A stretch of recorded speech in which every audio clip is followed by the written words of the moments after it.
За сколько войска НАТО окажутся у восточной границы ЕС? Российский сенатор обвиняет украинцев в покушении на Трампа, а пропагандисты Лукашенко раскрыли планы белорусских военных. В эфире «Нехта» самые важные и интересные новости к этому часу. США готовятся к двум крупнейшим съездам – демократической и республиканской партий. Защитят ли Байдена и Трампа от нападений? Там будут участки, по которым не смогут проехать автобусы, поезда и тому подобное. Ядерное оружие в Крыму есть или нет? Украинская разведка опубликовала интересные данные о ядерном объекте Феодосия-13. Как используется ядерное хранилище? Китайские и белорусские войска готовятся к уличным боям. В Брестской области начинается активная фаза учений. О чем молчит Лукашенко? Сам Лукашенко будет остерегаться, что могут военно повернуть против него оружие. Друзья, доброе утро. Буду рад вашему лайку, подписке и репосту. Вы прекрасно знаете, что для нас это очень важно. Оставляйте свои комментарии и спасибо вам за обратную связь. Об актуальных и важных событиях прямо сейчас начнем. Беспрецедентные меры безопасности и новый план по их обеспечению будет внедрен во время Национального съезда Республиканской партии, который стартует в США уже 15 июля. Там, конечно же, ожидают Трампа, который выжил после покушения на него в Пенсильвании. Особые условия безопасности будут и на съезде Демократической партии. Оба съезда в Чикаго и Милуоки являются специальными национальными мероприятиями по обеспечению безопасности, как и саммит НАТО. Так что на обеих аренах United Center в Чикаго и Pfizer Forum в Милуоки и вокруг них будет разработан очень надежный план обеспечения безопасности. Эти места будут окружены блоками по периметру. Арены будут недоступны для местных посетителей или местных жителей. Эти планы обеспечения безопасности были полностью доведены до сведения этих городов. Там будут участки, по которым не смогут проехать автобусы, поезда и тому подобное. В России же уже советуют американцам искать в покушении на Трампа так называемый украинский след. Автором этих призывов стал сенатор РФ Цеков. А в Кремле тем временем прозвучало абсолютно лицемерное заявление о том, что Россия осуждает любое насилие. Так говорит Песков.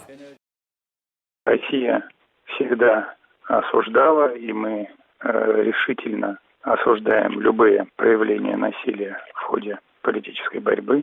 Мы выражаем соболезнования семье погибшего в результате этой атаки, а также сочувствуем и желаем скорейшего выздоровления всем пострадавшим.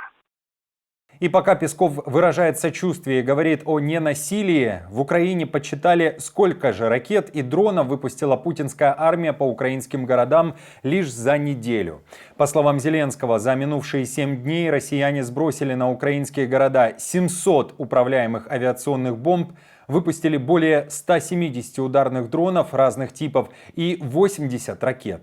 Напомню, неделю назад несколько ракет ударили по Киеву, атаковав не только жилые дома, но и корпус крупнейшей детской больницы Ахмаддет. Тем временем в офисе президента Украины намекнули, что сейчас делается все возможное, чтобы ВСУ имели разрешение наносить ответные удары по глубокому тылу россиян, конечно же, по военным объектам и американским оружием.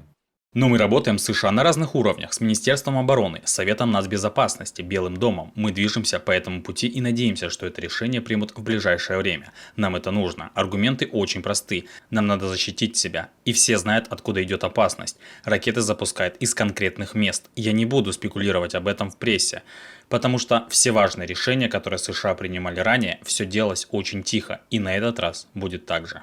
Оккупанты частично восстановили ядерный объект Феодосия-13, который находится в Крыму. Такой информацией располагает украинская разведка. В интервью Суспильному в ГУР ответили также на вопрос, есть ли на полуострове ядерное оружие. Оказывается, российские войска не перевозили это оружие на полуостров и не хранят его ни на одном объекте там. А вот бывший склад ядерного оружия Феодосия-13, который восстановили, сейчас используют все так же, в военных целях. Однако хранят там обычные боеприпасы, уточняют в Главном управлении украинской разведки. Еще несколько лет назад, кстати, по территории этого объекта спокойно передвигались разные блогеры и в деталях показывали плачевное состояние бывшего хранилища. В НАТО продолжают работать над стратегией переброски своих войск к восточным границам ЕС на случай вторжения России. О коридоре, по которому войска Альянса будут двигаться к месту потенциального конфликта с российскими войсками, западная пресса пишет не впервые. Но на этот раз деталей достаточно много. Итак, по данным издания «Шпигель», транзитной страной для переброски натовских войск станет Германия. До 800 тысяч солдат и 200 тысяч единиц военной техники проедет по дорогам этой страны. Авторы издания ссылаются на секретный документ Бундесвера, в котором говорится о том, что сейчас план находится на стадии разработки, а специалисты уделяют внимание его безопасности и рассматривают альтернативные маршруты. Разрабатывается план и обеспечения такого количества военных всем необходимым. По словам представителей Бундесвера, от гражданской стороны потребуется разнообразная поддержка для переброски войск. Речь идет о питании, жилье, парковке, пресной воде, вывозе мусора. Особенно востребованы будут государственные органы, муниципалитеты и службы технической помощи. Начались переговоры об измерении проблемы, которую повлечет за собой война на восточном фланге НАТО внутри страны. И они становятся все более конкретными. Напомню, что на Западе неоднократно говорили, что страны Балтии могут стать целью Кремля, или же война РФ против НАТО начнется в районе Сувалкского коридора, который расположен между Польшей, Литвой, Белоруссией и Калининградской областью РФ. Наша команда существует благодаря вам. Поддержите ее, чтобы мы могли продолжать нашу работу. Китайские и белорусские военные обучаются тому, как правильно вести боевые действия в населенном пункте. Об этом идет речь в сюжете пропагандистов Лукашенко. Это самый сложный вопрос. И вот эти штурмовые действия совместные будут. Ну и вторая сложность всегда это ночные действия. Сюда же и преодоление водной преграды, как на технике, так и в плаве. То есть у нас комплексное мероприятие. В Минске также заявляют, что с 15 июля стартует некая новая активная фаза этих военных учений. А в целом же белорусские военные вновь повторяют старый нарратив о готовности выполнить любые боевые задачи. В то же время в Украинском центре противодействия дезинформации заявили, что сейчас угрозы наступления из Беларуси нет, а заявления Буданова о возможном наступлении войск противника с севера никак не связаны с Беларусью. Но если мы говорим о боевом, так сказать, состоянии белорусской армии, это действительно до 50 тысяч человек. Белорусская армия, а мы имеем оперативную информацию, и среди военнослужащих офицеров принципиально не хочет воевать с Украиной.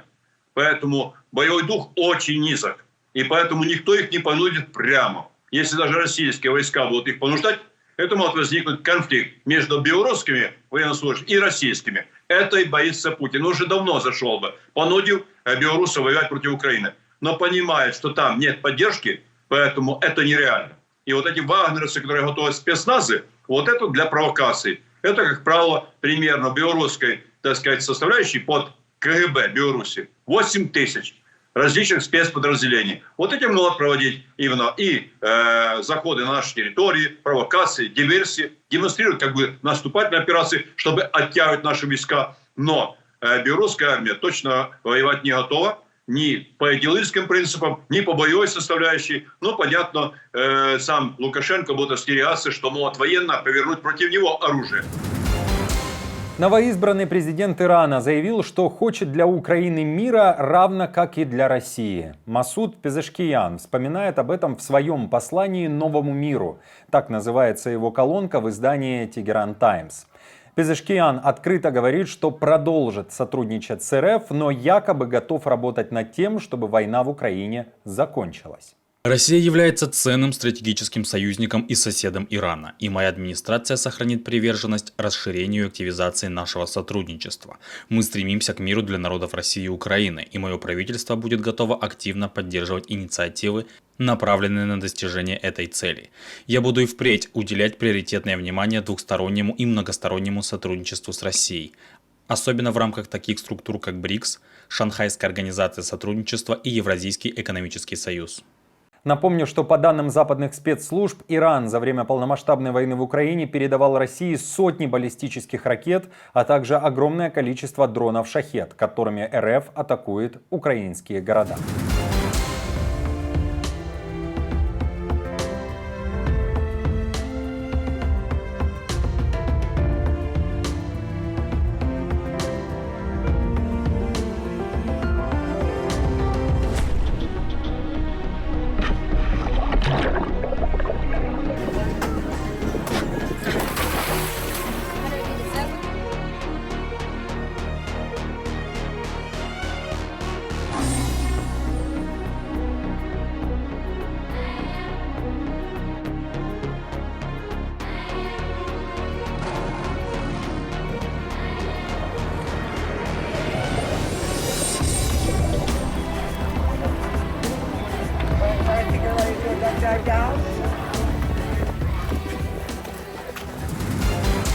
Друзья, спасибо вам за поддержку, вы наша опора. И напомню, что ваша помощь и участие помогает нам делать работу и видеться с вами каждый день.